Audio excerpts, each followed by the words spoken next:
तो hello students, आज हम करने वाले हैं 2025 के आइजर एप्टीट्यूड टेस्ट की पीवाईक्यूज फिजिक्स के लिए।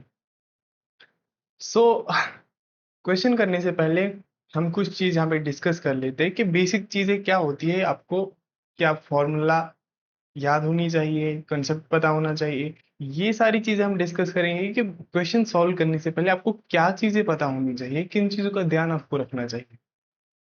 सो फर्स्ट ऑफ ऑल, जो चीज है जिसका आपको ख्याल रहना चाहिए, दैट्स क्वेश्चन देखने के बाद आप ये चीज पता होनी चाहिए, आपको दिमाग में ही आ जाना चाहिए विद इन नैनो सेकेंड्स कि ये क्वेश्चन किस चैप्टर का है, किस चैप्टर के किस टॉपिक का है, एंड इसमें कौन सी फॉर्मूला यूज होगी। ओके, ये चीज कौन सा फॉर्मूला यूज होगा, कौन सा कंसेप्ट यूज होगा, एंड किस चैप्टर का। एंड बहुत सारी जगह पे मैंने बहुत सारे स्टूडेंट्स को देखा है जो कि बेसिकली फॉर्मूला नहीं याद रखते हैं, एंड दे आर लाइक कि हम डिराइव कर लेंगे। बट एग्जाम में आपके पास इतना टाइम होता नहीं है कि आप डिराइव कर पाओ formulas. So you have to basically remember the formulas and you have to basically understand the concepts. Most important दो चीज है। ठीक है, तो इसी के साथ शुरू करते हैं हम क्वेश्चन नंबर 1 अब। सो बेसिकली ये हमारा क्वेश्चन है, consider an elastic collision between two particles A and B of same mass moving in the same direction। मेरे पास दो मासेस हैं, मास दोनों का सेम है, एम मास, दोनों सेम डायरेक्शन में जा रहे हैं। Let me call this A and B. Particle A is moving with speed V A and B is moving with speed V B. A V speed से जा रहा है and B V B speed से जा रहा है। ठीक है, यहां पे आप इसको एक बार पॉज करके खुद से ट्राई कर सकते हैं। ठीक है, in the figure shown, the solid lines represent the motion before the collision and the dotted line represents the motion after the collision। So basically question बता रहा है कि ये जो आपकी डॉटेड लाइंस हैं एंड स्ट्रेट लाइंस हैं, ठीक है, डॉटेड लाइंस आपका मोशन दिखाते हैं आफ्टर कोलिजन, एंड ये जो नॉर्मल लाइंस हैं ये आपका ये आपका मोशन दिखाते हैं बिफोर कोलिजन। ठीक है, तो बेसिकली हमें इनका मोशन जो है वो पढ़ना, स्टडी करना पड़ेगा कि क्या हो रहा है, कैसे होगा, और उन्हीं के हिसाब से हमारे ग्राफ दिए गए हैं। ठीक है, the solid lines represent the motion before the collision and the dotted lines represent the motion after the collision. Which of the following describes the motion of these two particles most accurate. So अब हमें बताना है कि इन चार में से कौन से दो ग्राफ्स ऐसे हैं जो एक्यूरेटली दिखाते हैं इस सिनेरियो को। ठीक है, ओके, देखिए क्या हो रहा है एक्चुअली। एक मास, दूसरा मास, मास दोनों का सेम है। लेट्स अज्यूम ये वी ए से जा रहा है एंड ये वी बी से जा रहा है। आफ्टर दैट हो क्या रहा है, एक इलास्टिक कोलिजन हो रहा है, मतलब ये दोनों आपस में इलास्टिकली टकरा रहे हैं। उसके लिए मेरे को हमेशा, ये तो सीधी सी बात है, वेलोसिटी ऑफ ए बड़ा होना चाहिए वेलोसिटी ऑफ बी से, तभी ये वेलोसिटी ऑफ ए ज्यादा होगी तभी ये जाएगा जाएगा और इससे टकराएगा। ठीक है, टकराने के बाद इलास्टिक कोलिजन में,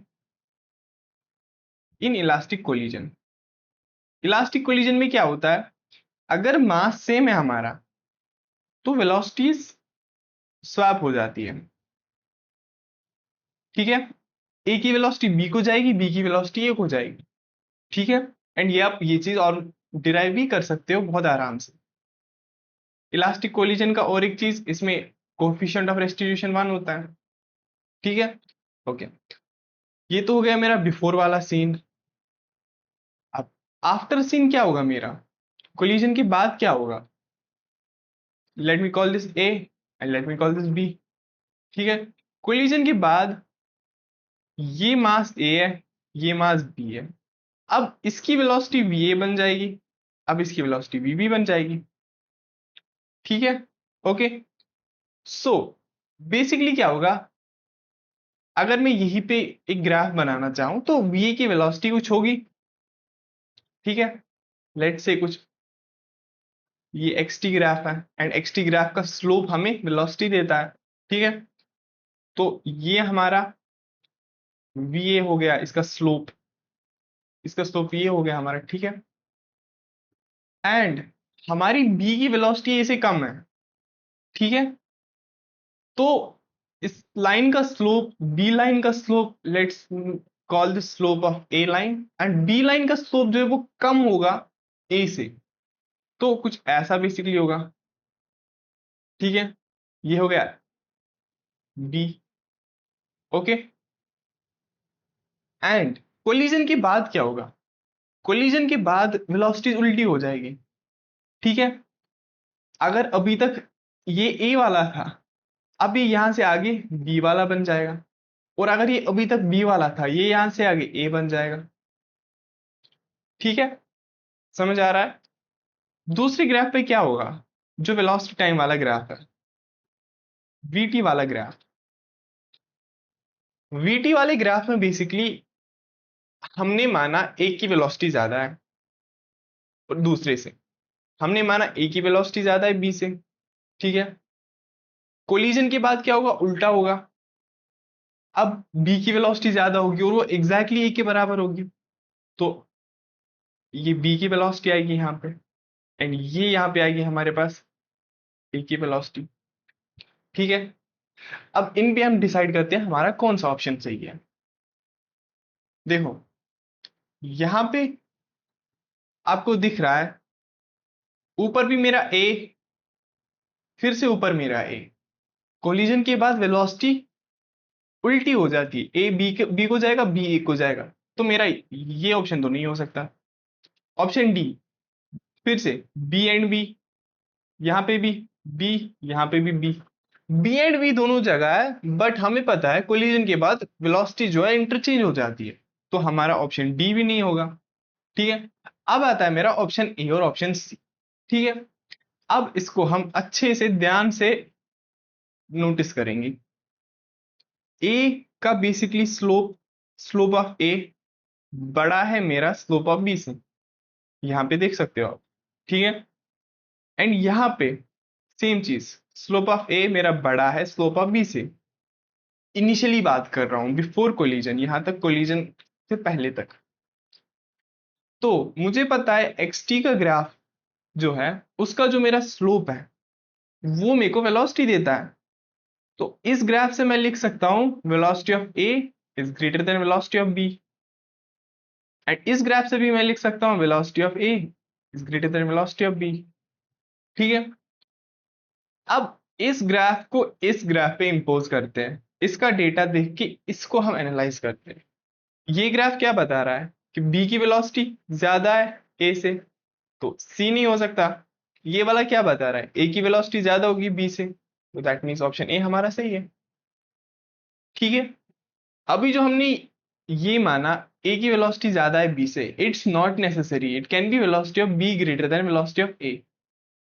बट बात यह है कि हमें दो ग्राफ्स को आपस में कंपेयर करना है, हमें कोई डेटा नहीं दिया है ए आगे चल रहा है कि बी आगे चल रहा है, तो हमें एक ग्राफ को पढ़ के दूसरे ग्राफ को देखना है, एंड जब ये मैच करेंगे आपस में तो आगे बढ़ना है। ठीक है, फिर से मैं रिपीट करूंगा, हमारा जो एक्सटी का ग्राफ है वो, उसका जो स्लोप होता है वो बेसिकली हमारा वेलोसिटी होता है। यहां पे मुझे पता है कि स्लोप ए का ज्यादा है बी से। अभी ज्यादा कैसे है? एंगल, ऑब्वियसली आप यहाँ पे थीटा देख लो और यहाँ पे थीटा देख लो, यहाँ पे एंगल बड़ा है तो स्लोप बड़ा है, टैन थीटा। ठीक है, सारी बेसिक सी बातें हैं। एंड उसके बाद ए की वेलोसिटी ज्यादा होगी बी से। अब इसको चेक करना है इस ग्राफ से, इस ग्राफ पे देख लो वेलोसिटी ऑफ ए ज्यादा है वेलोसिटी ऑफ बी से, तो दैट मींस ये ऑप्शन मेरा सही हो गया। ठीक है, okay, let's move on to the next question. फिर से इस क्वेश्चन को एक बार आप खुद से ट्राई कीजिए।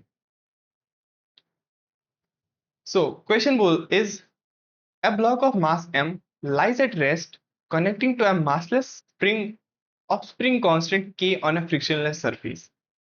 So ये मेरा एक मास है, मास m एक फ्रिक्शनलेस सरफेस पे लाई कर रहा है, पीछे से एक स्प्रिंग से कनेक्टेड है। A bullet of mass m hits the block horizontally with speed v as shown in the figure and is completely stuck to the block. अब क्या हुआ, एक ब्लड आई है, ब्लड फायर करी गई टुवर्ड्स दिस मास, एंड जब ये इस मास में हिट करी उसके बाद ये इस मास में स्टक हो गई. ठीक है, ये सिनेरियो है हमारा. What is the maximum compression in the spring resulting from this impact, assuming that at this point the spring is still not fully compressed. ठीक है, तो मुझे बेसिकली बताना है कि मैक्सिमम कंप्रेशन कितना है मेरा. ठीक है, देखते हैं हम. तो ये मेरे पास स्प्रिंग है, इस स्प्रिंग के साथ एक मास कनेक्टेड है, एंड यहां से एक ब्लड आ रही है जिसका मास स्मॉल है, इसका मास कैपिटल है, एंड इसकी वेलोसिटी इज बेसिकली v. ठीक है, जब ये इससे टकराएगी तो ये इसमें बंद हो जा रही है. सो बेसिकली कुछ ऐसा सिनेरियो बन जाएगा, कुछ ऐसा, एंड अब इसका मास m प्लस एम हो जाएगा, एंड अब इसकी कुछ वेलोसिटी कुछ v फाइनल आ जाएगी. ठीक है, सो पहला कंसेप्ट जो मैं यहां पे यूज करूंगा that's basically of conservation of momentum. मैं मोमेंटम को कंजर्व करूंगा कि m into v, initially blood का मास, इनिशियली ब्लड की वेलोसिटी, वो बराबर होनी चाहिए कंबाइंड मास इंटू वेलोसिटी. ठीक है, okay. So m into v is basically m plus m into sum v final, and यहां से मुझे मेरा v फाइनल मिल जाएगा mv upon m plus m. Let me call this equation 1. ठीक है, ओके. अब जो मेरा दूसरा कंसेप्ट यहां पे यूज होगा that will be again conservation of energy. कि मैं क्या करूंगा काम, मैं इस केस को और इस केस को, जब मेरी स्प्रिंग मैक्सिमम कंप्रेस हो गई होगी, जब मेरी वेलोसिटी 0 हो गई होगी, इन दो केसेस में मैं एनर्जी को कंजर्व करूंगा क्योंकि फ्रिक्शन हमारे पास है नहीं, कोई नॉन कंजर्वेटिव फोर्स है नहीं, तो इन दो पोजीशंस पे मैं एनर्जी कंजर्व करूंगा. ठीक है, सो इनिशियली क्या होगा, अब इनिशियल एनर्जी मेरी half m plus m into we final का square will be half k square. Basically energy initial is equal to energy final. ठीक है, यहां पे मेरे पास कोई पोटेंशियल एनर्जी नहीं है क्योंकि स्प्रिंग जो वो नेचुरल लेंथ पे पड़ी है, एंड यहां पे मेरे पास कोई वेलोसिटी नहीं है क्योंकि स्प्रिंग फाइनली मैक्सिमम कंप्रेस होगी तब रुक जाएगी. ठीक है, तो यहां पे मेरा हाफ एंड हाफ कट जाएगा. ठीक है, v फाइनल की जगह मैं ये वैल्यू डालूंगा तो मेरे पास आएगा m plus m into we final का स्क्वायर, बेसिकली इसका square is m square v square upon m plus m का square is basically k square.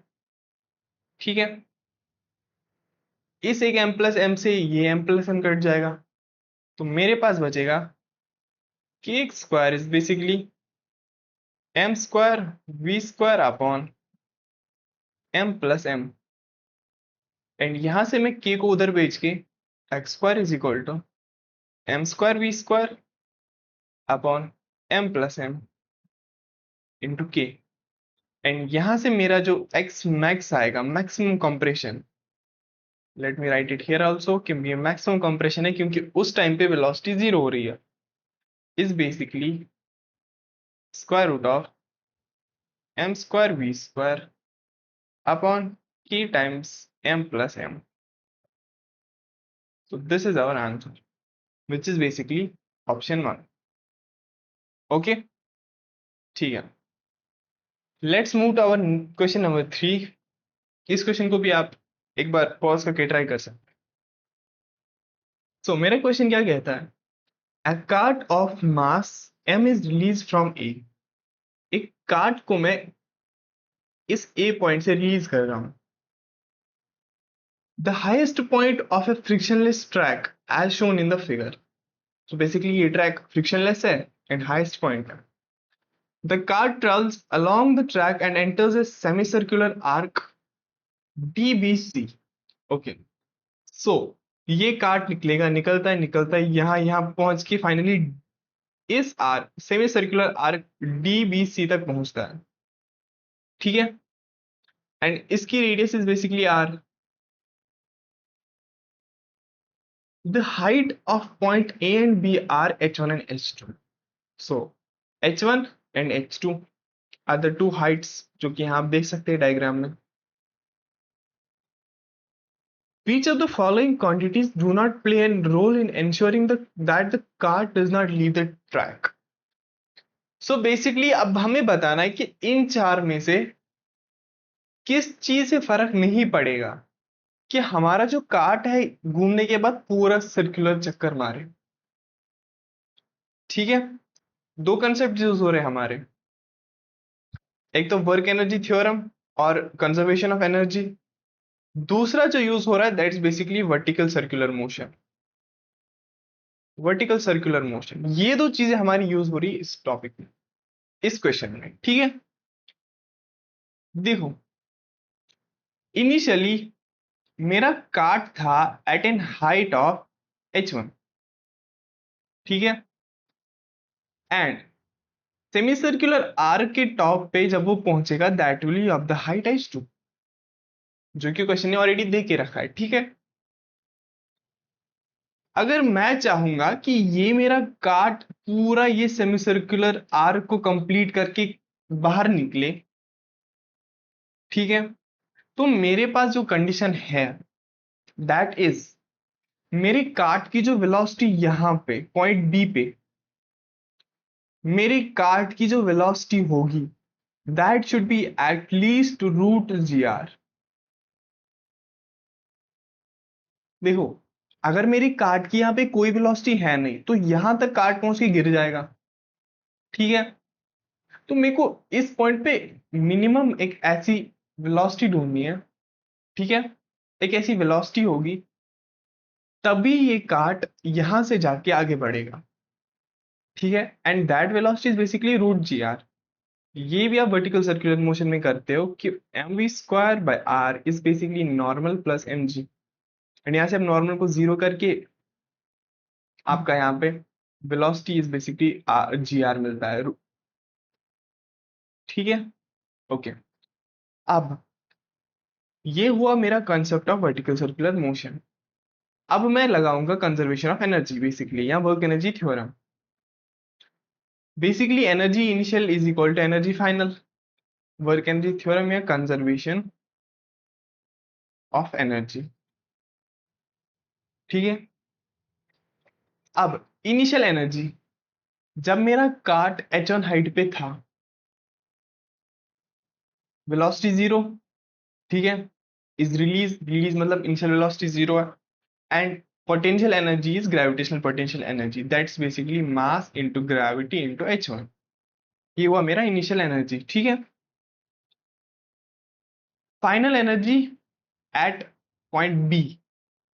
ठीक है. Let me write it also. Energy at A will be basically equal to energy at B. B पे मेरे पास kinetic energy भी होगी and potential energy भी होगी. And potential energy will be basically M G into H two, क्योंकि it's above the ground H2. ठीक है. अब प्लस यहां पे मेरे पास काइनेटिक एनर्जी भी होगी. ठीक है. एंड अब मैं चाहता हूं कि मेरा जो ये ट्रॉली है, मेरा जो एक कार्ट है, ये पूरा एक चक्कर मारे. उसके लिए मेरे को यहां पे minimum velocity at least root g r होनी चाहिए. तो मैं यही root g r v is equal to root g r put करूंगा. तभी एक काट पूरा सर्कुलर चक्कर मार पाएगा। ठीक है। सो यहां से एम कट गया मेरा। GH1 is equal to GH2 plus GR/2, basically V square is GR। ठीक है। यहां से मेरा G एंड G भी खत्म। सो फाइनली मेरे पास बचा H1 is equal to H2 plus R/2। ठीक है। यहां से आप देख लो, H पे भी फर्क पड़ रहा है, H2 से भी फर्क पड़ रहा है, रेडियस से भी फर्क पड़ रहा है, बट द ओनली थिंग जिससे फर्क नहीं पड़ रहा है दैट्स मास। H1 से फर्क पड़ रहा है, H2 से फर्क पड़ रहा है, R से फर्क पड़ रहा है, किस चीज से फर्क नहीं पड़ रहा है, that's mass. So our option A is correct. ठीक है। Okay, let's move to our question number 4। Also this is a very basic question from rotation. आप इसको एक बार पॉज करके ट्राई कर सकते हैं। ठीक है। तो a circular disk of mass m and radius r is rotating clockwise with an uniform angular velocity omega about an axis passing through the center normal to the disk. So basically मेरे पास एक disc है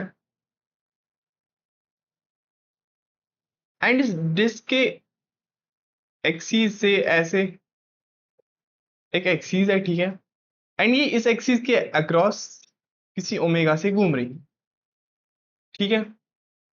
at t is equal to 0, t is equal to 0 पे a torque T is applied along the same axis to oppose the rotation of the disk. t is equal to 0 पे मैंने एक torque लगाई कुछ ऐसे, ताकि ये ओमेगा रोक दूं मैं। ठीक है। एक डिस्क है आपके हाथ में, वो घूम रही है ओमेगा से, आप अब फोर्स लगा रहे हो ओमेगा के उल्टे डायरेक्शन में ताकि ये डिस्क रुक जाए। What is the angular displacement measured from t is equal to 0? आपने जब टॉर्क लगाना स्टार्ट किया तब t is equal to 0 था, तब से लेकर जब ये डिस्क उल्टा घूमना शुरू करेगी, देखो आप टॉर्क ऐसे लगा रहे हो, आफ्टर सम टाइम टी क्या होगा, ये डिस्क ऐसे की जगह ऐसा घूमना स्टार्ट करेंगे कुछ ओमेगा नॉट से। ठीक है। तो क्वेश्चन बता रहा है कि जब ये उल्टा घूमना शुरू करेगा उससे जस्ट पहले आपने कितना एंगुलर डिस्प्लेसमेंट किया होगा। बेसिकली क्वेश्चन बता रहा है कि ओमेगा से लेकर 0 तक एंगुलर वेलोसिटी ओमेगा थी, फिर 0 होगी, फिर 0 के बाद कुछ माइनस ओमेगा होगी, उल्टे डायरेक्शन में चलेगी। तो क्वेश्चन बता रहा है इस ओमेगा से लेकर 0 तक मेरा एंगुलर डिस्प्लेसमेंट या थीटा कितना है, ये मेरा बेसिकली क्वेश्चन है। ठीक है। तो इसमें अगर आप ट्राई कर रहे हो तो आप साइन का भी ख्याल रखो, क्योंकि ऑप्शंस दो ही है, बस उनका साइन का डिफरेंस है। ठीक है। सो बेसिकली मेरा टॉर्क लग रहा है टॉर्क टी। ठीक है। एंड मुझे पता है कि torque is basically I into alpha. ठीक है। But my torque is in the opposite direction of omega, so minus I omega. ये हुई मेरी इक्वेशन 1। ठीक है। दूसरा, मुझे पता है कि ओमेगा फाइनल का square is equal to omega initial का square plus 2 into alpha into theta, equation of motion circular angular वाले में। ठीक है। एंड मुझे ये भी पता है कि मेरा फाइनल ओमेगा 0 होना चाहिए। फाइनल ओमेगा 0 होगा तब तक मुझे देखना है कि कितनी एंगुलर डिस्टेंस ट्रेवल की है। ठीक है। सो यहां पे जो मेरा omega plus 2 alpha theta is basically 0। ठीक है। एंड यहां से इक्वेशन 1 से मैं अल्फा की वैल्यू निकाल सकता हूं। सो बेसिकली मेरा alpha is torque upon moment of inertia minus के साथ। सो यहां पे मैं इसको पुट करूंगा ओमेगा इनिशियल का square plus 2 into minus torque by moment of inertia into theta is basically 0। And यहां से मेरा ओमेगा इनिशियल का स्क्वायर प्लस और equals to torque upon moment of inertia, and theta यहाँ पे है। So I omega square upon 2t is basically my theta. अब मेरा मोमेंट ऑफ इनर्शिया क्या होगा? आई ऑफ ए डिस्क जब एक्सिस ऑफ रोटेशन उसके बी से गुजरती है तो that's basically m r square by two. तो इसको यहां पे पुट करेंगे तो मेरा थीटा जो आएगा m r square omega square upon 4t। So this is my answer. ठीक है, so that is option number A. Okay, so this is our question number 5। So question number 5 basically हमारा है कि a metallic cube initially kept at temperature T is emitting black body radiation with a power P। एक metallic cube रखा है, ठीक है, किसी temperature T पे, एंड ये इमिट कर रहा है black body radiation power P के साथ। If T is increased by 1%, the power being radiated increases by 4.5%। सो अगर मैंने टेम्परेचर इंक्रीज किया तो बेसिकली मेरा पावर इंक्रीज होगा, and power is being increased by 4.5%। What is the approximate percentage increase in the volume of this cube? So since the formula is E sigma area T power 4, this is the formula that is used in this whole process। ठीक है, अब मुझे पता है कि जो मेरा area होता है, सरफेस एरिया एक क्यूब के लिए, लेट्स अज्यूम उस क्यूब की लेंथ इज बेसिकली एल। ठीक है, तो मेरा जो सरफेस एरिया आएगा that will basically 6l square. Okay, ठीक है। फिर आप लोग एरर में एक कंसेप्ट पढ़ते हो कि परसेंटेज चेंज का, अगर कोई चीज छोटे परसेंट से चेंज हो रही है तो उसके कॉरेस्पॉन्डिंग जो उसके दूसरे साइड में चीज होगी वो किस रेट से चेंज होगी, या वो कितनी चेंज होगी। So basically the formula for that is dp upon p। Okay, so let me first put this in here, and I will get power is basically sigma e 6l square t power 4। This is my formula। ठीक है, सो अब error से मेरे को पता है कि dp by p is nothing but basically 2 dp by p, sorry, so error से मेरे को पता है कि it's dl by l plus 4 times dt by t। ये 4 कहां से आया? पावर। 2 कहां से आया? Power. These three are constant, constant का कोई चेंज होगा नहीं।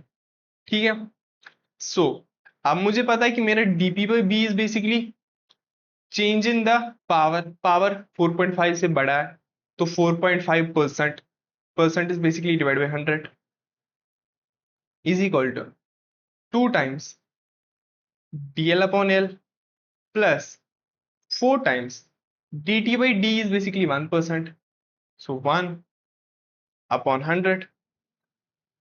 ठीक है, सो यहां से 4.5 is equal to 200 into dl upon l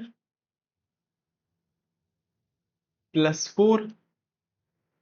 okay, so यहां से मेरे पास आएगा 0.5 is equal to 200 into dl upon l, and यहां से मेरे पास जो dl अपॉन l मिलेगा that's 0.5 upon 200, and that's basically 0.25 upon 100, and that's 0.25%। ठीक है, और एक चीज, ये फॉर्मूला आप तभी यूज कर सकते हो, ये फॉर्मूला आप तभी यूज कर सकते हो जब आपका चेंज परसेंटेज चेंज बहुत छोटा हो। ठीक है, only then you can use this formula. अगर यहाँ पे इंक्रीज मेरा 30% आता, 20% आता, तो मैं ये फॉर्मूला यूज नहीं कर पाता। ठीक है, ओके, सो अब मेरे पास dl बाई एल आ गया, एंड सिंस मुझे पता है कि मेरा जो वॉल्यूम होता है that's nothing but L cube, and यहां से मेरा dv/v जो आएगा that will be nothing but 3 times dl/n, and मेरा dl/l इज 0.25%, सो मेरा dv/v जो आएगा that will B 3 into 0.25%, and that's 0.75%. So that's option 1. Okay, let's move ahead. So question number 6, question from waves. Consider two pipes A and B of identical length. मेरे पास दो pipes पड़े हैं, दोनों की length मेरे पास same है, ठीक है. A has one end closed and one end open. Pipe A का एक एंड जो है वो बंद करके है, ठीक है, एंड दूसरा एंड मेरा पाइप का खुला पड़ा है. B has both ends open, और B का मेरा दोनों एंड जो है वो खुले हैं. Open organ pipe basically and close organ pipe. B is basically open organ pipe and A is closed. Each tube is immersed in a chamber of ideal gas having volume. दोनों को एक chamber में डाल दिया जिसमें gas रखा है, जिस गैस का volume is basically V. Ideal chamber, ठीक है, सेम वॉल्यूम दोनों में. The chamber containing tube A has is at temperature T1. इस चेंबर का जो टेम्परेचर है दैट्स बेसिकली T1, एंड इस चेंबर का जो temperature that's basically T2. The sound frequency is corresponding to nth harmonic in tube A. इसका मेरा Na harmonic and इसका मेरा nbth हार्मोनिक सेम आ रहा है. अब मुझे बताना है relation between temperature in A and temperature in B, ठीक है. फर्स्ट ऑफ ऑल फॉर्मूला देखो, ये मेरा वन एंड क्लोज्ड है, तो मुझे पता है इसकी जो फॉर्मूला होती है, ठीक है, एंड ये वाला it's basically nv/12 and nv/4l. Let me call this Na and let this be nb, ठीक है. ये मेरा होता है frequency. This is the formula first of all that you have to remember. And यहाँ पे और एक चीज, मेरा यहाँ पे जो Na है it can be only odd 1 3 5 7 9, ठीक है. Okay fine. अब मेरा क्वेश्चन बता रहा है कि फ्रीक्वेंसी सेम है, इसकी nth harmonic nth harmonic and इसकी nbth हार्मोनिक की जो फ्रीक्वेंसी है वो सेम है, ठीक है. अब मुझे टेम्परेचर में रिलेशन बता. देखो Na nb different, okay, 4 and 2 constant, length question ने वहीं से बताया सेम है. अब मेरा जो वेलोसिटी होगी पार्टिकल्स की इसमें that will be different also, क्योंकि इसका टेम्परेचर TA है, तो इसका जो VRMS होगा root mean square velocity molecules की that will be different, and इसकी that will be different. Okay, so question मुझे बता रहा है कि मेरी फ्रीक्वेंसी सेम है, तो मेरा Na velocity of A upon 4l will be equal to nb vv upon 12. 12 से 12 खत्म, यहाँ पे 2 बचेगा मेरा. सो फाइनली मेरे को जो मिलेगा that will be Na by 2 into Va will be equal to nb vb, ठीक है. सिंस मुझे पता है कि मेरा VRMS is nothing but 3RT upon m, ठीक है. अगर मैं A के लिए लूं बाकी सारी चीजें सेम रहेगी, बस टेम्परेचर यहाँ पे A के लिए अलग रहेगा और B के लिए डिफरेंट रहेगा, and velocity of B 3RTB upon m, ठीक है. So I will put the values here, तो मेरे को जो मिलेगा that will be Na by 2 into, let me write it as whole, वरना you can write it as K and you can proceed, but ठीक है मैं पूरा लिख रहा हूं, is equal to NB under root of 3RT TB upon M, 3RT upon M, 3RT upon M इस side खत्म।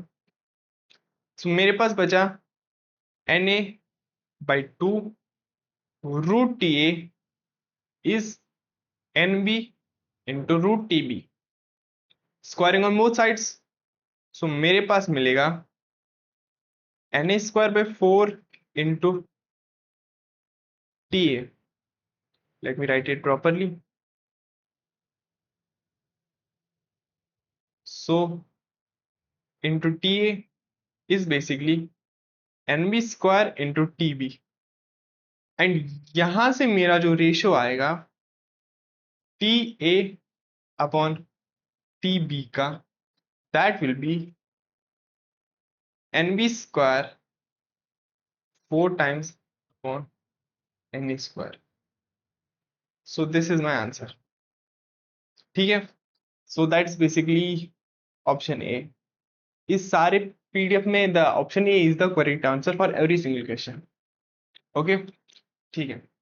Now question number 7, again question from, you can say, waves or simple harmonic motion.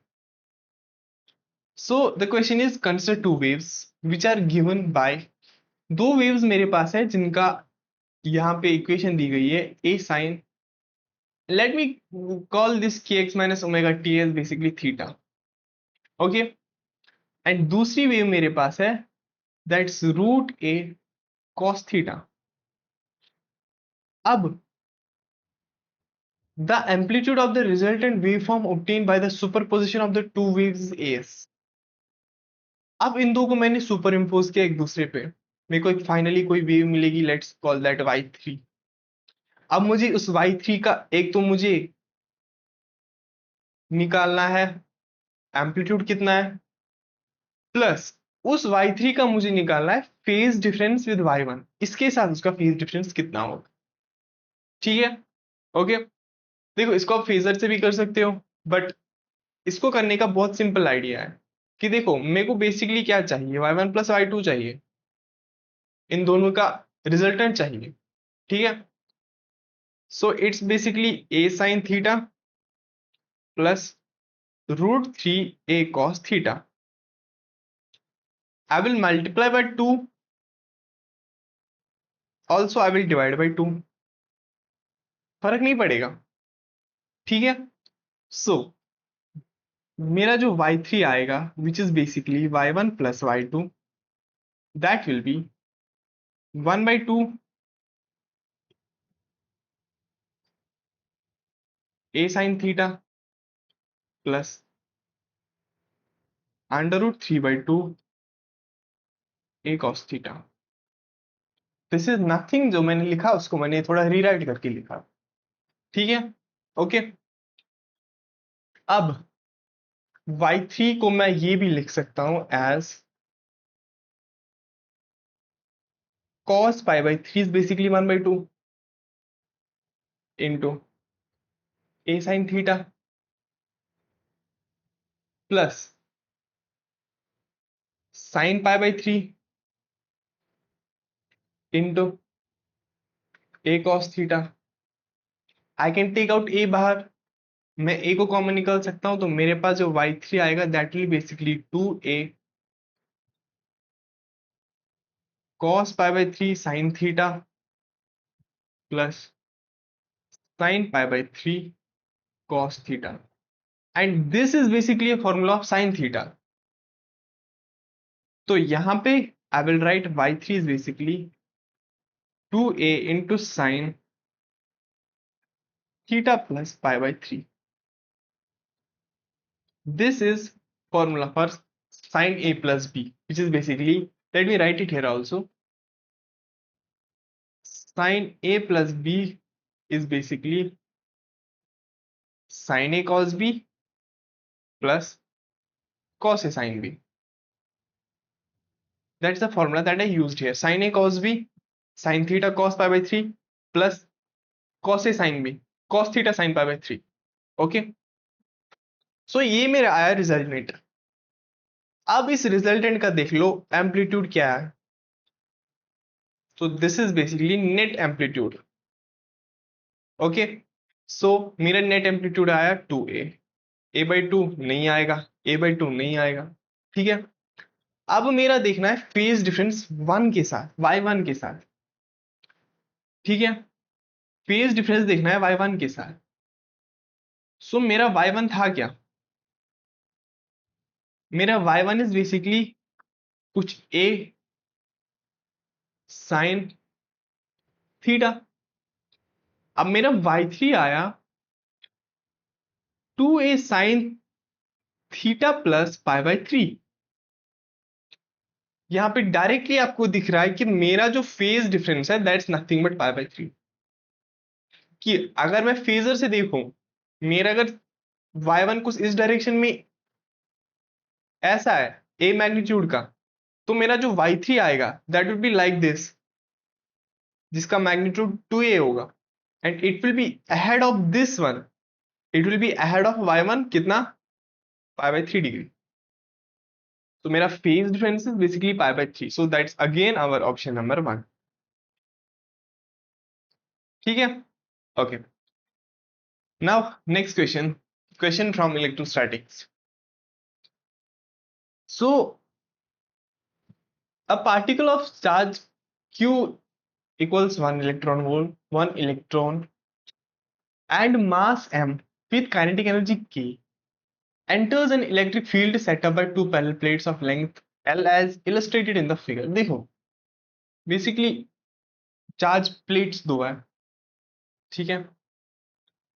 एक charge यहां से गुजर रहा है basically distance d/2 से, जिसका charge q and mass m है। q इज बेसिकली 1 इलेक्ट्रॉन, ठीक है। एंड इस जो प्लेट्स है इनकी लेंथ कुछ l है, and electric field is something like this, ठीक है। And potential difference across this is 1 volt and this total is d। अब what is the minimum kinetic energy for which the particle will not hit either of the plates? देखो एक positive charge है, electric field कुछ ऐसे है, तो आगे जब इलेक्ट्रिक फील्ड में घुसेगा तो ये डिफ्लेक्शन शो करेगा नीचे की तरफ, तो इसका जो पाथ है कुछ ऐसा होगा, ठीक है। बट अगर मैंने इलेक्ट्रिक फील्ड को स्ट्रॉन्ग किया, मैंने पोटेंशियल डिफरेंस और बढ़ाया, तो क्या होगा, ऐसे भी जा सकता है, और ज्यादा बढ़ाया तो मे बी यहां पे हिट कर जाए, ठीक है। ये तो हो गया मेरा पोटेंशियल डिफरेंस वाला, इलेक्ट्रिक फील्ड वाला कि इलेक्ट्रिक फील्ड कैसे इंपैक्ट डालेगा। अब मेरी इस पे बहुत ज्यादा काइनेटिक एनर्जी है, मेरे चार्ज पे बहुत काइनेटिक एनर्जी। अगर इस पे बहुत काइनेटिक एनर्जी है तो इट कैन गो लाइक ऐसे, बहुत हल्की सी डिफ्लेक्शन, बाद में तो डिफ्लेक्शन नहीं दिखाएगा, ऐसा हो सकता है कि ये बहुत ही माइन्यूट डिफ्लेक्शन दिखाए यहां तक, फिर ऐसे सीधे चला जाए। मैंने काइनेटिक एनर्जी कम कर दी तो जाएगा जाएगा जाएगा जाएगा, डिफ्लेक्ट डिफ्लेक्ट, इतना डिफ्लेक्ट हो गया।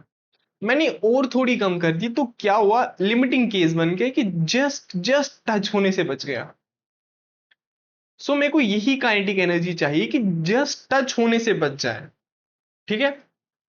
Minimum value of kinetic energy की जस्ट टच ना हो, जस्ट बच जाए, ठीक है।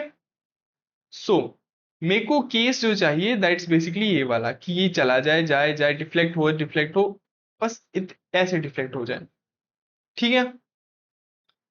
सो अगेन बेसिक कंसेप्ट, जो अगर आपने क्वेश्चन किए इस पे तो आपको कुछ नहीं लगेगा कि इनिशियली मेरा y में वेलोसिटी नीचे की तरफ 0 है, बट इस पॉइंट पे मेरा vy कुछ आएगा, लेट्स से v0 आएगा, ठीक है।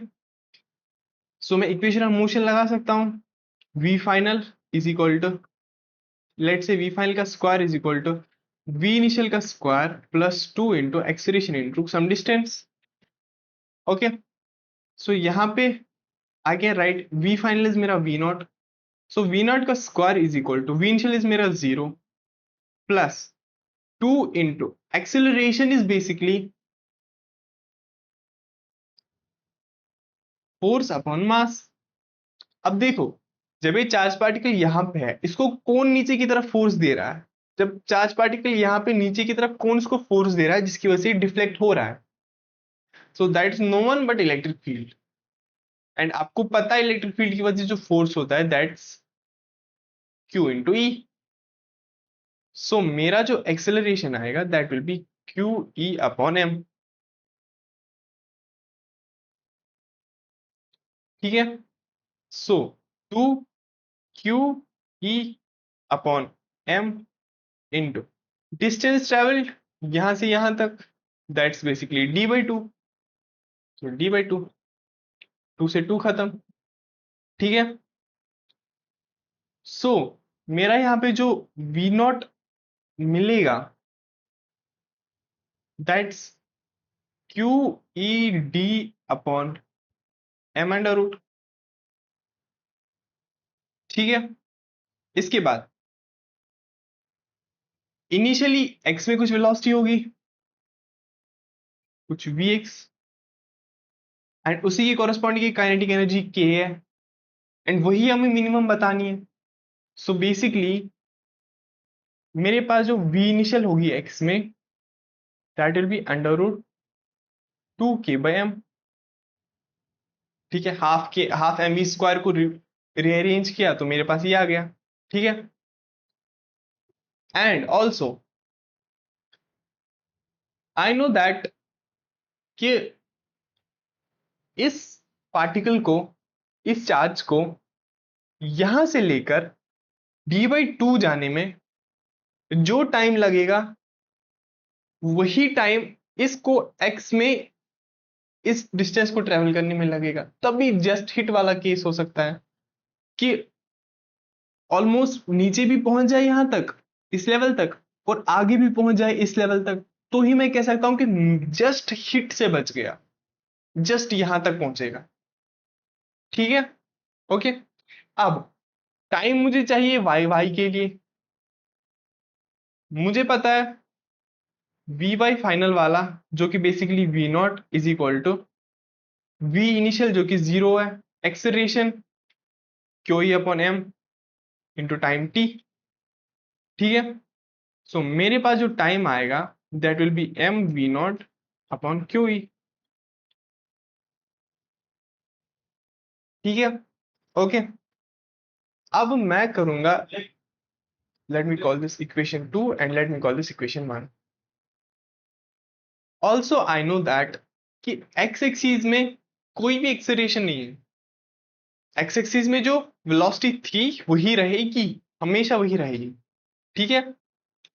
एंड एक्स एक्सिस में कितना डिस्टेंस ट्रेवल किया इसने, एल डिस्टेंस, एंड एल को लगेगा टाइम टी, वही टाइम जो इसको यहां से यहां तक आने में लगेगा।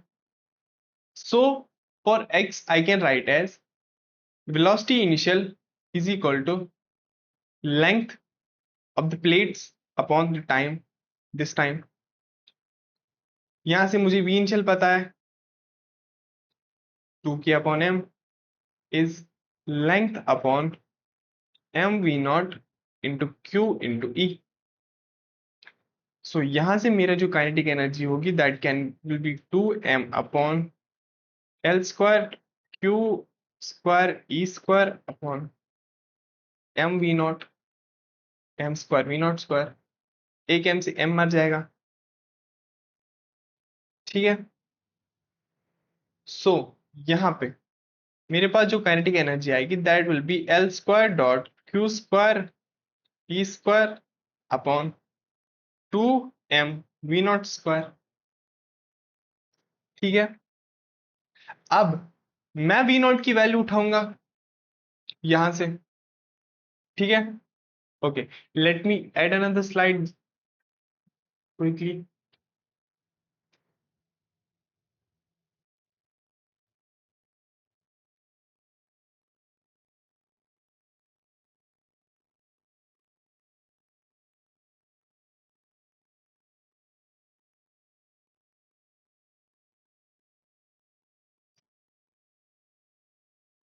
ओके। सो मेरे पास जो के आया kinetic energy, let me change the pen of the colour, colour of the pen. ठीक है। मेरे पास जो के आया that's L square Q square E square upon M into v not square, and v naught मुझे पता है is nothing under root q E D upon m. So इसको मैं यहाँ पे पुट करूंगा, I will get k is equal to l square Q square E square upon 2m into q E d m. ठीक है, मेरा m से m कटेगा, एक q से एक q कट गया, e से e कट गया। सो मेरा जो फाइनल आंसर आया काइनेटिक एनर्जी का, that's basically L square Q E upon 2d। ठीक है, ओके। ऑल्सो मुझे पता है कि मेरा इलेक्ट्रिक फील्ड जो होता है that is nothing but potential difference upon length. So potential difference मेरा 1 है, लेंथ, दिस लेंथ, कितना लंबाई है इसकी जिसके क्रॉस ये जा रहा है, that's D, that's basically D. So finally मेरा जो काइनेटिक एनर्जी की वैल्यू आई that's L square upon 2d square into charge मेरा है E volts। So this is my answer. Okay, but ये आप remember this is in electron volts and हमें electron volts में ही निकालना था, in electron volts. So again our option number 1 is correct. ठीक है, okay. Now question number 9। Again बहुत बेसिक सा क्वेश्चन, बहुत आसान सा क्वेश्चन। अगर आपने क्वेश्चन प्रैक्टिस कर रखी है तो ऐसे आपने बहुत क्वेश्चंस कर रखे होंगे। What is the potential difference between point P and Q in the circuit shown below once the capacitors are fully charged. देखो मैं इस डायग्राम को थोड़ा रीअरेंज्ड वे में बनाता हूं।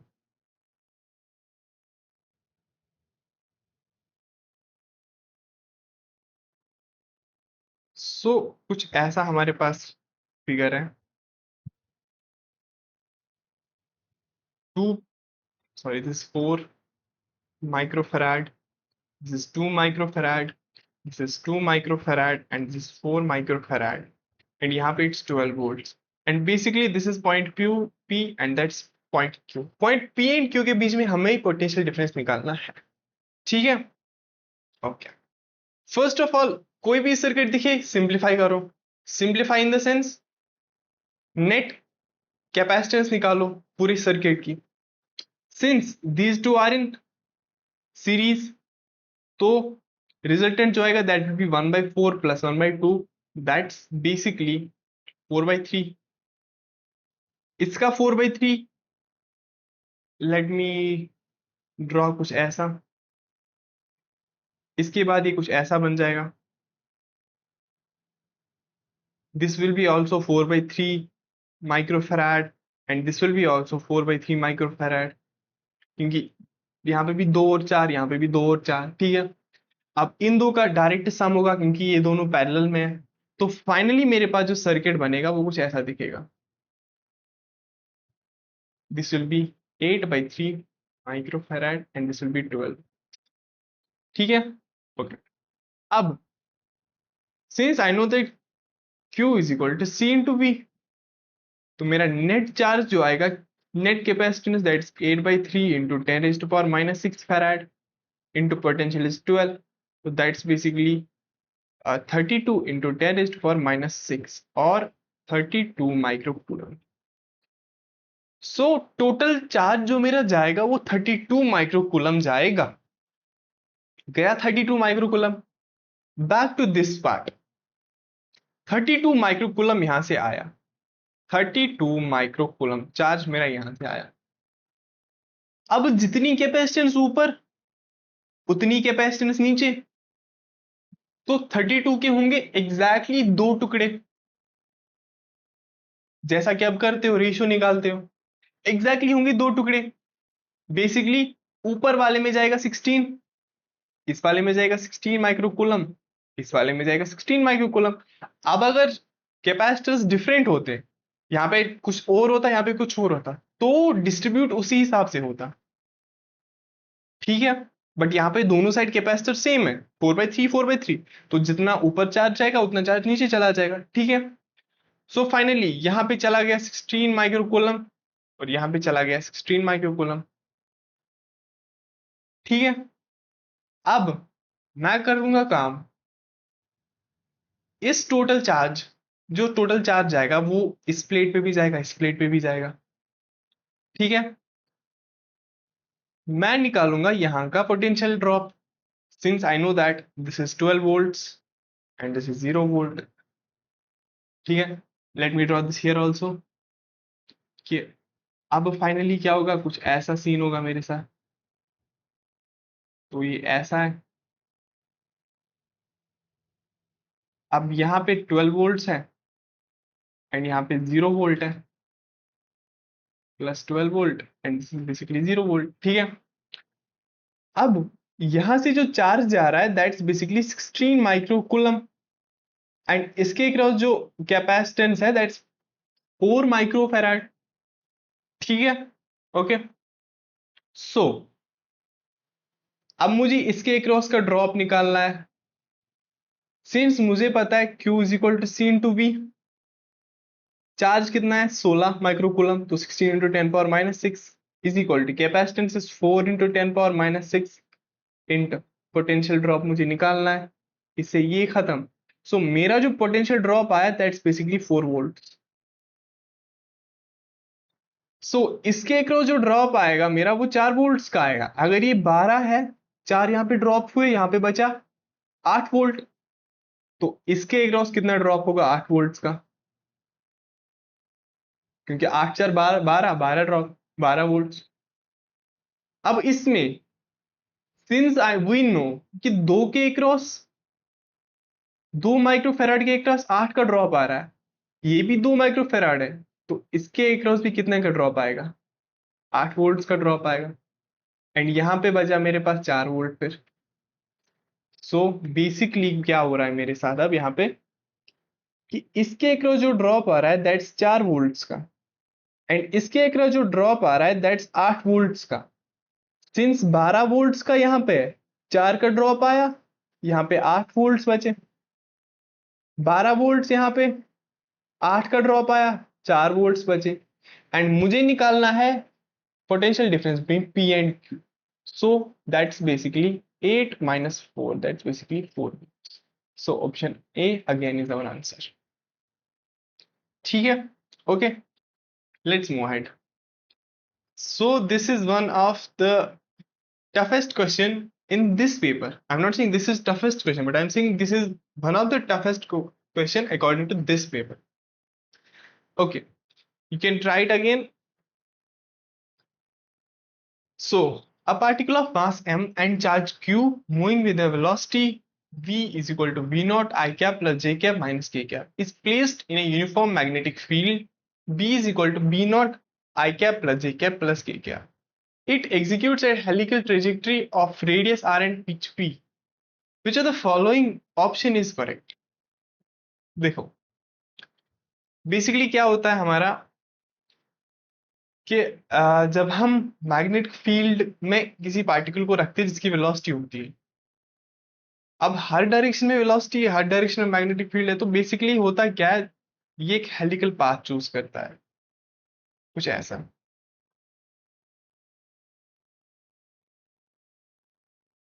ठीक है।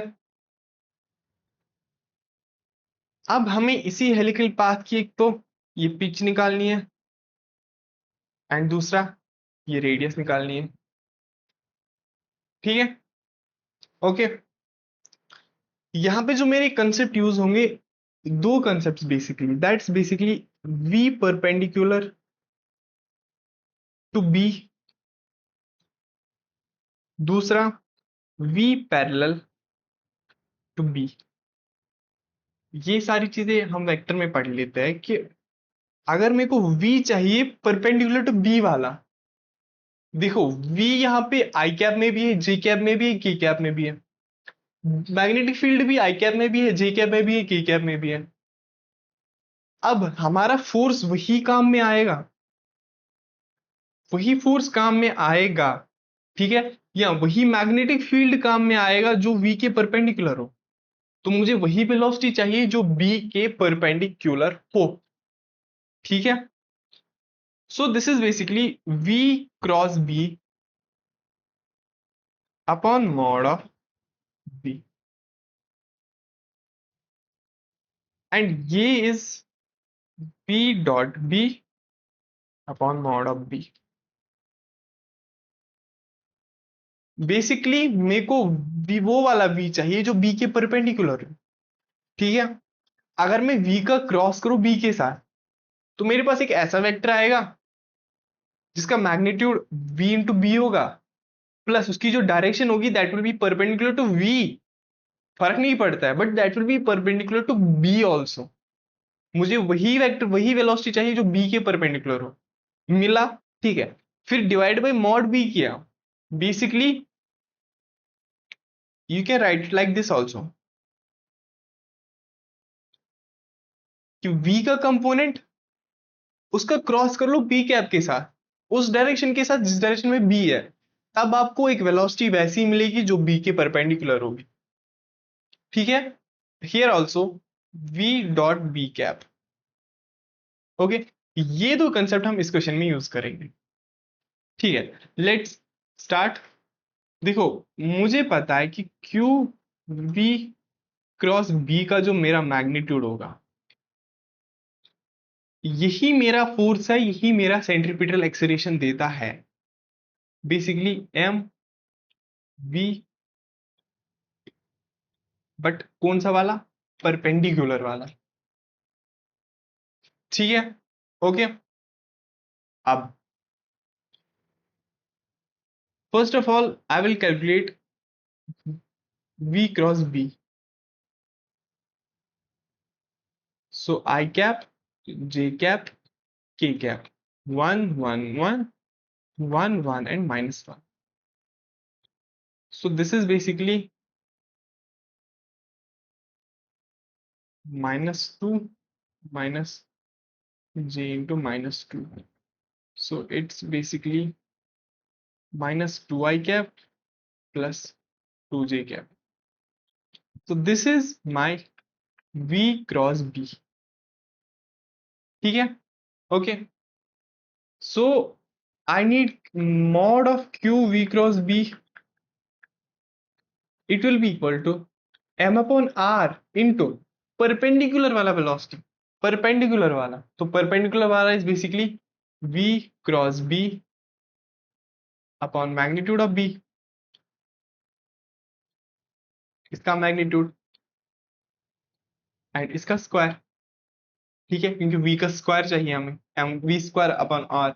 This is basically force is equal to M we square upon R, centripetal force. आप फॉर्मूला से भी डायरेक्टली जा सकते हैं, radius is equal to M V by Q B, but this is more general and more better way of understanding things कि हो क्या रहा है एक्चुअली में। ठीक है, ओके। सो यहां से what I can do is I can square वाला। ठीक है, सो मेरे पास q is equal to M upon R into V cross B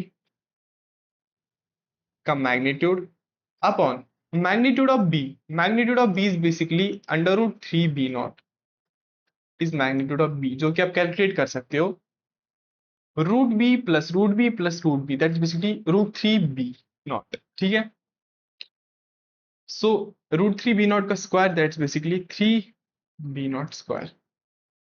ठीक है, यहां से I can write q as m upon R into V cross B का मॉड अभी निकाला हमने, तो this is basically mod of 2i cap plus 2j cap upon 3b0 square. ठीक है, अब इसको यहां पे लिखते हैं। ठीक है, so now I can write as I can write r as m upon q। Replace किया मैंने उसको इसके साथ, इसका magnitude basically under root of 2 plus under root of 2, basically 2 square plus 2 square upon 3b0 square. So यहां से मेरा जो रेडियस आएगा that will be 2 √2m। Again they have v0 also, don't forget v0।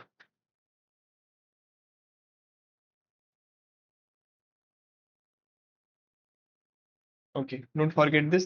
Here we have v0 also. So v0 b0 upon 3q b0 का square.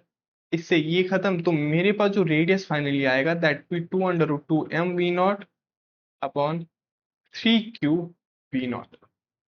ठीक है, so option B and option D are incorrect. अब मेरे को निकालनी है pitch. ठीक है, so I will add again another page here,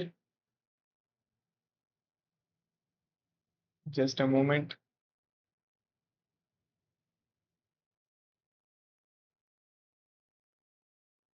सो ठीक है, अब मेरे पास रेडियस आ गया मेरे पास। ठीक है, सिंस आई नो दैट जो मेरी पिच होती है, pitch is basically velocity into time. And time भी स्पेसिफिकली टाइम पीरियड वाला, एक टाइम पीरियड कितना टाइम लगा रहा है एक गोल घूमने में एग्जैक्टली exactly। ठीक है, एंड ये वेलोसिटी भी कौन सी वाली, पैरेलल वाली, कि अगर मेरी पार्टिकल है वो ऐसे घूम रहा है, ऐसे हेलिकल स्फीयर में घूम रहा है, तो एक वेलोसिटी तो इसको, एक फोर्स तो इसको सेंट्रीपिटल दे रहा है जिसकी वजह से ये सर्कुलर मोशन कर रहा है, बट एक वेलोसिटी इसकी आगे की तरफ। And if magnetic field is like this, तो ये वेलोसिटी इसी के डायरेक्शन में होगी। ठीक है, that's why I wrote V parallel into time period. So मेरी जो पिच होगी that will be V parallel. Again V parallel कैसे निकालेंगे हम, V vector dot B vector upon mod of B vector into time period, and you know the formula of time period is basically 2 pi m upon q mod of b। ठीक है, okay, यहां से p is equal to v dot b dot product of these two, that's basically v0 plus v0 minus v0। ठीक है, so v0 plus v0 minus v0 upon √3 v0 into 2 pi m upon q √3 v0। कुछ नहीं किया, बस values डाली है। Magnitude of B is √3 v0, √3 v0। v into B is basically dot product of B and B, क्योंकि मेरा जो B है that's b0 i cap plus b0 j cap plus b0 k cap, and मेरा जो v है that's basically b0 i cap plus v0 j cap plus minus v0 k cap. इसका इसके साथ dot, basically b0 plus b0 minus b0। सो इसके साथ खत्म, तो b0 मेरा आ गया v डॉट बी। ठीक है, इसके साथ ये खत्म। सो फाइनली मेरा जो पिच आएगा दैट विल बी 2 पाई, एक b0 के साथ एक b0 खत्म, m v0 upon 3q b0। So this will be my answer. So that's basically option number A again. Okay, ठीक है, this was one of the better question in all the paper. ठीक है, पूरे paper में ये सबसे better question था। इसमें आपको जेन्युइनली सोचना पड़ता, चीजें क्रैक से सोचनी पड़ती कि कहाँ से ये फॉर्मूला आती है और कौन सा वेलोसिटी और कौन सा मैग्नेटिक फील्ड हमें लेना है। Okay, so this question is basically from electromagnetic induction. Question is a charge particle is moving in a circular orbit with radius R. देखो, एक चार्ज पार्टिकल है, सर्कुलर ऑर्बिट कर रहा है रेडियस आर से, एंड इसकी angular frequency is omega, and if magnetic field है, let's assume magnetic field is inside the paper like this। Let me draw it clearly। So basically मेरे पास एक charged particle है जो कि रेडियस आर में घूम रहा है, एंड इस पूरे में एक मैग्नेटिक फील्ड भी है, कुछ ऐसा है, ठीक है। इन इसकी एंगुलर फ्रीक्वेंसी ओमेगा है। अब the orbit is enclosed within a larger circular metallic frame. The frame is concentric and coplanar with the orbit. The radius of the frame is now gradually decreased. देखो, basically ये बता रहा है कि अब मैंने एक वायर लाया, फ्रेम लाया, ठीक है। उस फ्रेम को मैंने क्या किया काम, इस पार्टिकल, चार्ज पार्टिकल जो घूम रहा है उसके बाहर ऐसे लगा दिया कि ये कंसेंट्रिक रहा, कि इनका सेंटर यही है, ठीक है, एंड इसी के प्लेन में है। अब मैं क्या कर रहा हूं, ये जो इसका रेडियस आर, कैपिटल आर है, मैं इसको धीरे धीरे कम कर रहा हूं, मैं इसको धीरे धीरे कम कर रहा हूं, ठीक है। The radius of the frame is now gradually decreased. Assume that the particle remains within the frame at all the time. But change to the trajectory of the particle will occur and the frame is being shrunk. तो basically जब ये frame छोटा होता जाएगा, छोटा होता जाएगा, तो क्या होगा बेसिकली कि एरिया कम हो जाएगा। पहले इतना सारा एरिया था, अब इतना एरिया हो रहा है, मेरा एरिया जो है घट रहा है, जिसकी वजह से मेरा जो फ्लक्स है वो घटेगा, ठीक है। Since we know that flux is B A cos theta, मेरा फ्लक्स घटेगा क्योंकि मेरा एरिया घट रहा है, ठीक है। अब मेरा लेंज़ लॉ क्या कहता है, अगर तुम लोग मैग्नेटिक फ्लक्स घटा रहे हो, ठीक है, तो मैं किसी तरीके से ट्राई करूंगा कि मेरा मैग्नेटिक फ्लक्स बढ़े, इस तरीके से बढ़े कि जो इनिशियली था वो ही रहे। बेसिकली लेंज़ लॉ जो है, इट और Lenz law opposes the change. ये बोल रहा है कि अगर मैग्नेटिक फील्ड है, अगर मैग्नेटिक फ्लक्स है, इसको चेंज मत करो। तुम अगर चेंज कर रहे हो इसको, तो मैं इसको उल्टे डायरेक्शन में बढ़ा दूंगा, ऐसे बढ़ाऊंगा कि जो नेट है वो सेम रहना चाहिए, ट्राई करता है ऐसा, ठीक है। अब जब फ्लक्स ये बढ़ाने की कोशिश करेगा, ठीक है, ये बंदा फ्लक्स बढ़ाने की कोशिश करेगा, लेंज़ेस लॉ फ्लक्स बढ़ाने की कोशिश करेगा, ठीक है। बट हमारा फ्लक्स घट रहा है, कॉन्स्टेंटली घटते ही जा रहा है, ठीक है। उस वजह से क्या होगा, हमारी जो इस पार्टिकल है, इसकी एनर्जी, इससे एनर्जी ली जाएगी, इस पार्टिकल से एनर्जी निकलेगी, ठीक है, एंड उसकी वजह से इसका जो रेडियस है वो भी छोटा होता जाएगा, ओके, ठीक है, फाइन। अब सिंस मेरा radius is basically M V upon Q B, ठीक है। सो बेसिकली क्या होगा, अब मेरा रेडियस जो है वो घट रहा है, रेडियस घट रहा है। अभी तक आप इतने बड़े सर्कल में थे, फाइनली आपका सर्कल छोटा हो गया, ठीक है। Let's call this r1 and let me call this r2। Velocity same है v। सो अब क्या होगा, इसका जो ओमेगा 1 होगा that is basically v upon r1, and इसका ओमेगा 2 जो है that is basically v upon r2। r2 छोटा है तो मेरा ओमेगा 2 बड़ा होगा, so my omega 2 will be greater than omega 1। So the answer is basically मेरा रेडियस जो है that will decrease but my omega will increase, ठीक है। सो the radius of the orbit will gradually decrease and the frequency of will gradually increase. So basically option A, ठीक है, okay. So question number 12 from ray optics. Consider an equilateral prism of refractive index 1.5. मेरे पास एक equilateral prism है, कुछ ऐसा,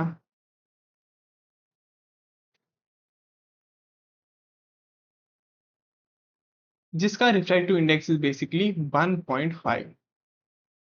इसके side में ही and पैरेललोपिपेड block of refractive index to arrange as shown in the figure such that their adjacent face are parallel। देखो, कुछ ऐसे मेरे पास रखे गए हैं, ठीक है, such that these two are parallel. Equilateral triangle है तो मेरा angle of prism is basically 60 degree. And light rays enter the prism from air at an angle of incidence such that the ray travel through the prism parallel to its base. So basically ऐसे एक रे एक enter हो रही है कि finally जब वो इसमें जा रही है it's parallel to the base, कुछ ऐसा इस तरीके से यहाँ पे एक रे एंटर कर रही है, ठीक है, एंड यहाँ पे कुछ ऐसे एग्जिट करेगी, ओके, ठीक है, this is angle of incidence. Let me change the pen. So यहाँ पे मैंने एक नॉर्मल डाला एंड यहाँ पे ये एक नॉर्मल है, ठीक है.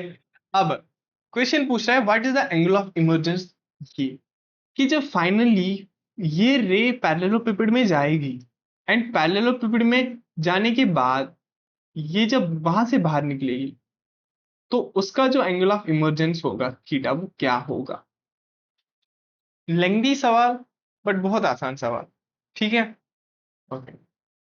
So this is angle I, since we know this is angle R1, okay, and ये भी पता है कि ये line is parallel to this, question ने दिया है कि रे जो है पैरेलल जा रही है बेस के, so this angle is also 60 degree. Since this angle is 60 degree, since this angle is 60 degree, क्योंकि इक्विलेटरल ट्रायंगल है, so this angle is 60 degree also, ठीक है, okay. And we know that R1 plus 60, R1 plus 60 is basically normal, that's 90 degree, ये पूरा normal है. यहां से मेरा R1 आ रहा है 30 डिग्री, ओके, R1 आ गया मेरा. Since we know that R1 plus R2 60 degree होगा यहाँ पे, basically angle of the prism, already ये चीजें सारी डिराइव हो चुकी है. So 30 plus R2 is basically 60, so मेरा R2 भी यहां से 30 डिग्री आ गया, R1 आ गया, R2 आ गया, ठीक है, ओके. आगे बढ़ते हैं. अब क्या होगा, अब देखो I will make a zoomed image here. देखो ऐसा इसका है,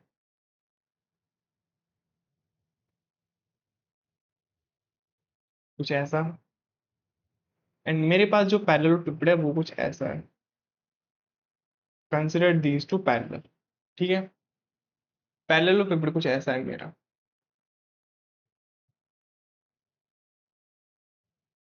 ठीक है, एंड दिस इज कुछ ऐसा एंगल, ठीक है, ट्रायंगल कुछ ऐसा. अब फाइनली क्या हो रहा है, लेट मी कंप्लीट दिस. ये थोड़ा इक्विलेटर नहीं दिख रहा है बट ओके. सो क्या हो रहा है, बेसिकली ऐसे रे आ रही है, ऐसे जा रही है, ऐसे जा रही है, फाइनली ऐसे जा रही है, ठीक है, ओके. सो यहाँ पे this is my normal, this is basically R2 and this is basically, let me call this angle E, ठीक है. I will use Snell's law here कि N2 sin R2 is basically, let me draw it ऐसा, is basically air वाला 1 into sin E, Snell's law, ठीक है. N2 T/2 और 1.5 into sin R2, sin R2 is basically sin 30 is sin E. यहां से मेरा sin E जो आएगा that's basically 3/4, sin E angle 3/4 है मेरा, ठीक है, okay. Again I can use the Snell's law here. थोड़ा सा डायग्राम में करेक्टली बना लेता हूं ताकि आप अच्छे से समझ पाओ ये चीज. Let me make it like this, कुछ ऐसा, कुछ ऐसा, ठीक है. consider this यहाँ पे norm. Let me again draw it correctly so that I can draw the normal properly और आपको आराम से दिख जाएगा उससे कि क्या हो रहा है. Let me draw the normal first here. Normal will be like this. So it went towards, it's basically like this. It will go like this. And let's draw normal here like here. So अब यहाँ पे क्या होगा? If this is angle E, ठीक है, since these two are parallel, तो this here will be angle E. ठीक है, बेसिक मैथ्स कि अगर मेरे पास दो पैरेलल लाइंस हैं, ठीक है, मैं इस पे नॉर्मल डालूं, मैं इस पे नॉर्मल डालूं, ठीक है, ऐसा कुछ, मेरी ये जो एंगल्स हैं लाइक दिस एंगल और let me write exactly how it is present there कि कुछ अगर ऐसा मेरे पास एक सरफेस है, एक सरफेस ऐसी है मेरे पास, ठीक है, एक पे अगर मैंने नॉर्मल ऐसे डाला तो बेसिकली वो नॉर्मल इस पे भी नॉर्मल ही रहेगा, ठीक है, दूसरे का अगर मैं ऐसे कुछ नॉर्मल डालूं, इस पे नॉर्मल डालूं तो वो इस पे भी नॉर्मल ही रहेगा. If this is angle I तो this also will be angle I. ठीक है, ये ऐसे नहीं दिखेगा, ये थोड़ा टिल्टेड वे में दिखेगा. अगर मैं ऐसे करूं और थोड़ा सा ऐसे करूं, ऐसे, ये एंगल और ये एंगल सेम रहेगा.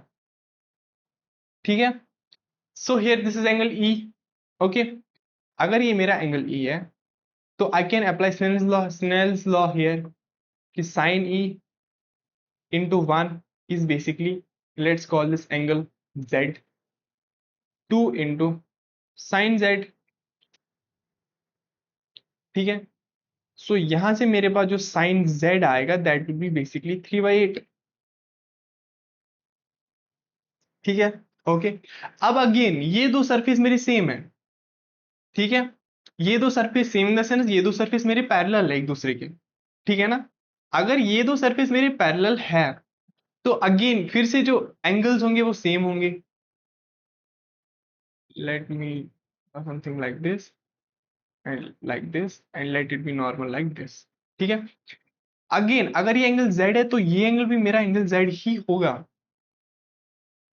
ठीक है, तो यहां पे भी आई can do the same thing, it was like this. ठीक है, तो मैं यहां पे क्या कर सकता हूं, let me erase them and let me कि मेरा स्नेल्स लॉ लगेगा यहां पे कि 2 into sine Z is basically 1 into sine theta. 2 into 3/4 is basically sine theta. So यहां से मेरे पास जो साइन थीटा आएगा that will be basically 3/8, 3/4 and यहां से मेरे पास जो थीटा आएगा that will be sine inverse of 3/4. ये मेजर कंसेप्ट बेसिक मैथ्स का था, बेसिक जियोमेट्री, कि अगर दो लाइंस पैरेलल है, उन दोनों के परपेंडिकुलर दो लाइंस है, उनके बीच में अगर तुम इंटरसेक्शन डालोगे वो हमेशा एक दूसरे के बराबर होंगे वो angles. Same angle E equal to angle E, angle Z equal to angle Z, and फिर यहाँ पे फाइनली लगाया तो मेरे पास this answer. So that is basically option A again. ठीक है, ओके, अब वेव ऑप्टिक्स का सवाल, बहुत ही बेसिक सा सवाल. ठीक है, क्वेश्चन बता रहा है कि a source produce a light beam of intensity I naught. I naught intensity से जा रहा है along x direction. ठीक है, the beam is set along the z direction, enters a polaroid P1 with its polaroid axis aligned along the y axis. ठीक है, जो कि यहाँ पे दिया गया है, so that light does not exit the polaroid. When another polaroid P2 is placed between the source and P1, the intensity measured after the P1 is 3 I naught by 16. Which among the following is a possible theta? Okay, देखो basically क्या बोल रहा है question. Question बोल रहा है कि तुमने एक लाइट सोर्स भेजा इस डायरेक्शन में, एक्स एक्सीज में, एक्सीज देख लेना, इसमें एक्स ऊपर रखा है, जेड ऐसे रखा है, वाई ऐसे रखा है. ठीक है, एंड एट द एंड तुमने एक पोलराइड रखा है, उस पोलराइड की जो एक्सिस है दैट्स बेसिकली वाई एक्सिस, कुछ ऐसा. ठीक है, ओके, बीच में तुमने एक पोलराइड रखा, उस पोलराइड की जो एक्सिस है, ठीक है, कुछ ऐसी है. एंड ये जो एंगल बनाती है दैट इज थीटा, कि ऐसे इसमें रेज पास हो सकती है, कुछ ऐसे, इसका डायरेक्शन कुछ ऐसे है एंड इसका डायरेक्शन कुछ ऐसे है कि इसमें सिर्फ ऐसी रेज पास हो सकती है। ठीक है, ओके। अब तुमने यहां से यहां तक रेज डाली, इसकी इंटेंसिटी है आई नॉट, ठीक है।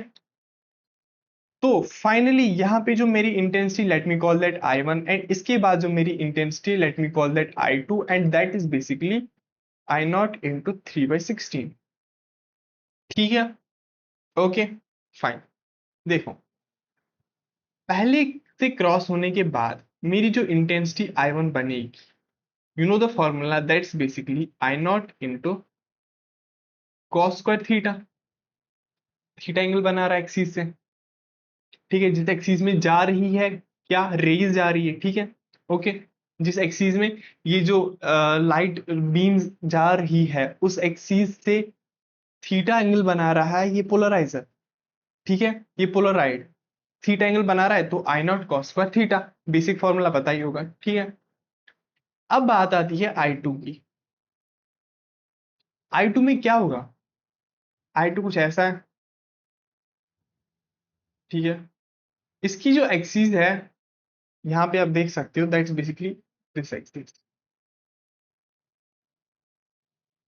ठीक है, ये एक्सिस है। एंड हमारी रेज कैसी आ रही है, हमारी रेज कुछ ऐसे आ रही है, हमारी रेज कुछ ऐसे आ रही है। एंड मुझे पता है ये एंगल मेरा थीटा है, ऑलरेडी पता है पहले से ये एंगल हमारा थीटा है, ठीक है। अगर मेरे यहां से इंटेंसिटी इनकी आई नॉट है, तो फाइनल इंटेंसिटी तो यहां से पास हुई, दैट विल बी लेट से आई टू, जो कि दिया गया है 3/16 आई नॉट, ठीक है।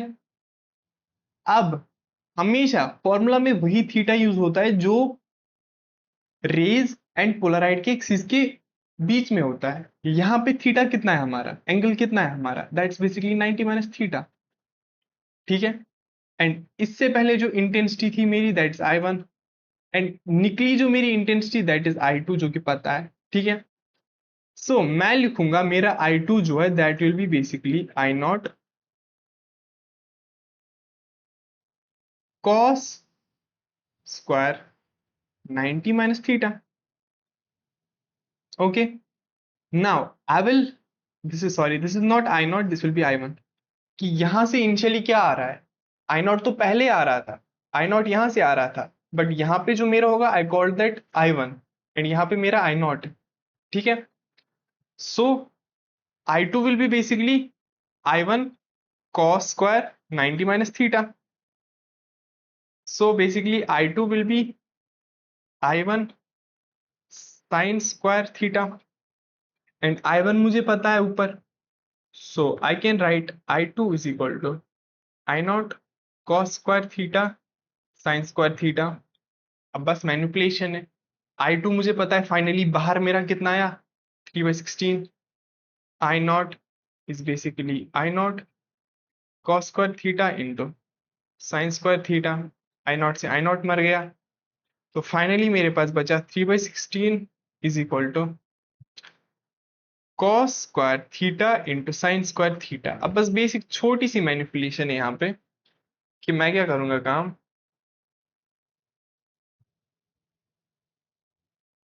मैं यहाँ पे मल्टीपल कर देता हूँ 4 से ऊपर भी नीचे भी, तो मेरा 3/16 is equal to 4 cos square theta into sine square theta upon 4, ठीक है।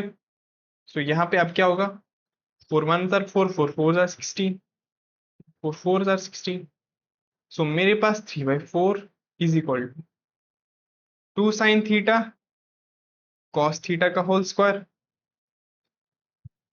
ठीक है, okay.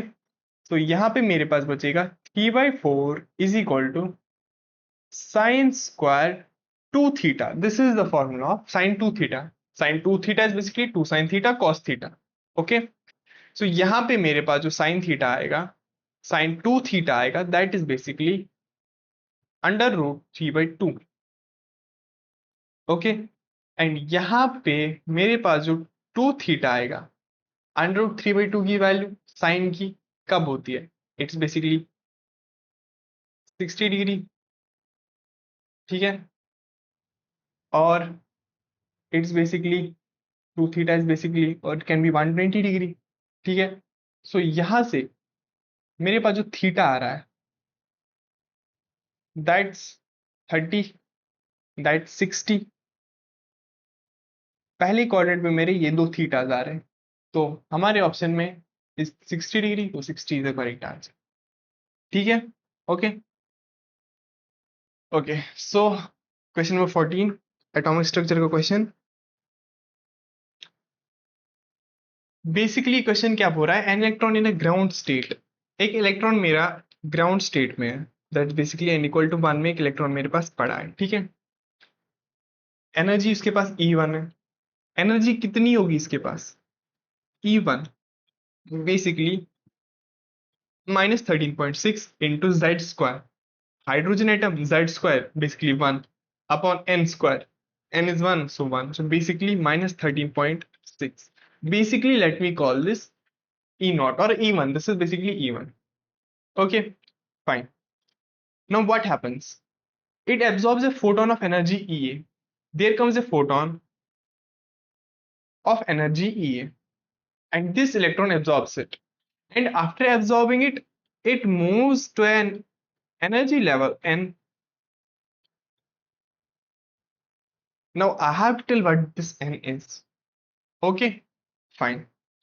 Look, let me call this energy of this shell En.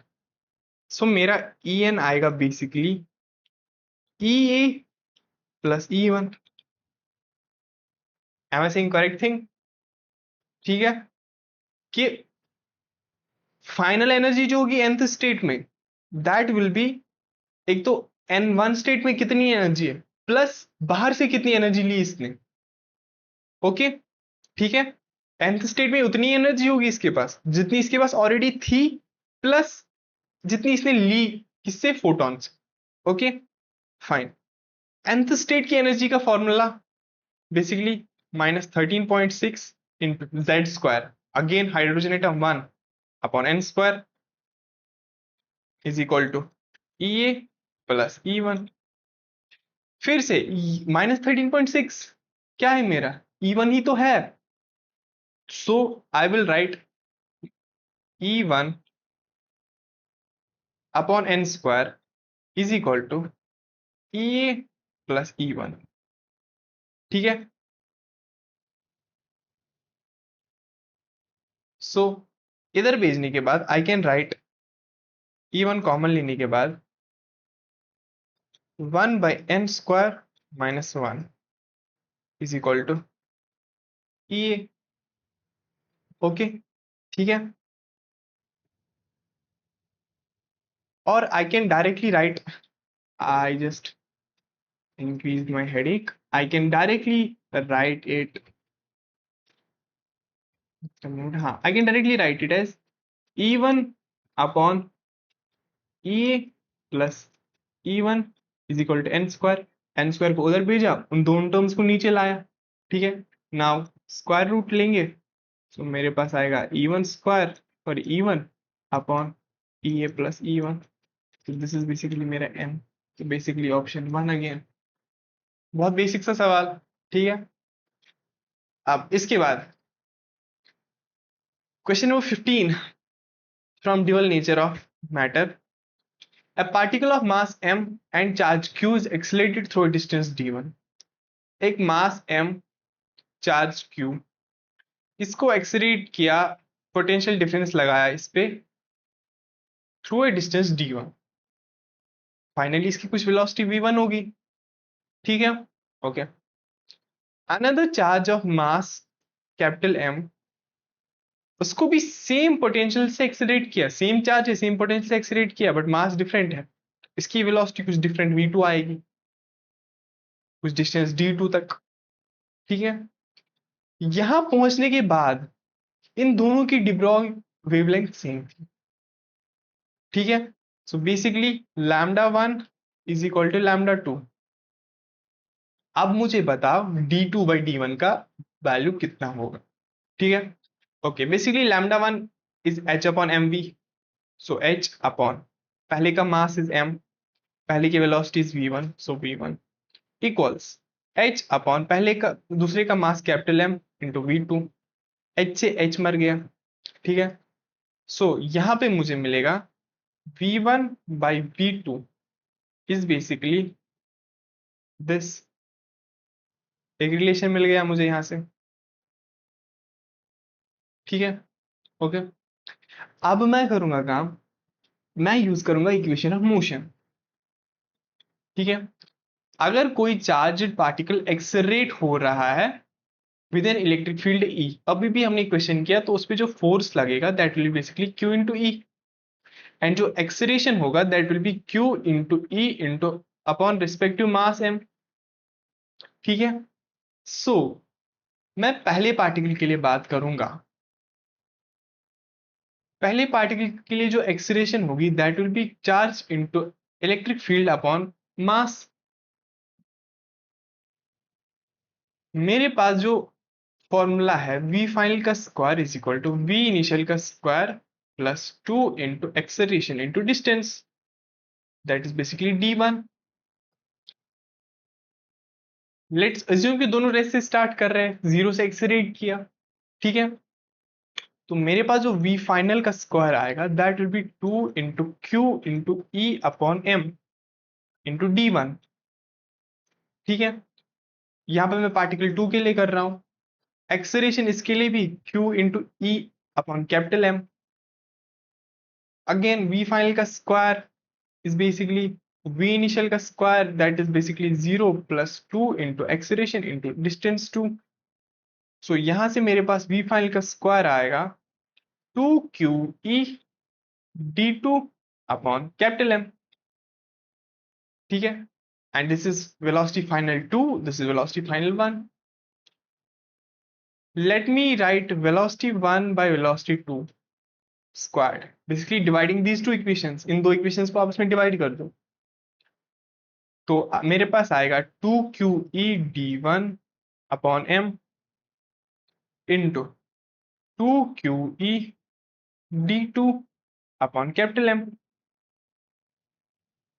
मेरा 2q e से 2q e कट गया, तो यहां पे मेरे पास बच गया v1 square by v2 square is nothing but m by m into d1 upon d2। ठीक है, बट पीछे हमने एक रिलेशन निकाली थी m बाई m की, capital M by small m is basically v1 by v2, so capital M by small m is basically v1 by v2, so v1 square upon v2 square is basically v1 by v2 into, oh sorry, we have to convert them in terms of m and m, so we have to do the inverse thing। okay, so मैं replace करूंगा v1 by v2 को। ठीक है, okay, let me add another slide here, keep करते हैं, यहाँ पर मैं एक और स्लाइड ऐड करना,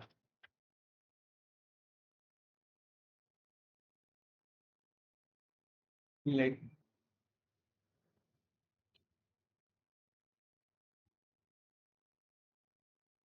okay, so basically, okay, so finally मेरे पास आया v1 square upon v2 square is basically m upon m into d1 upon d2, and already मुझे पता है v1 by v2 is basically capital M अपॉन small m।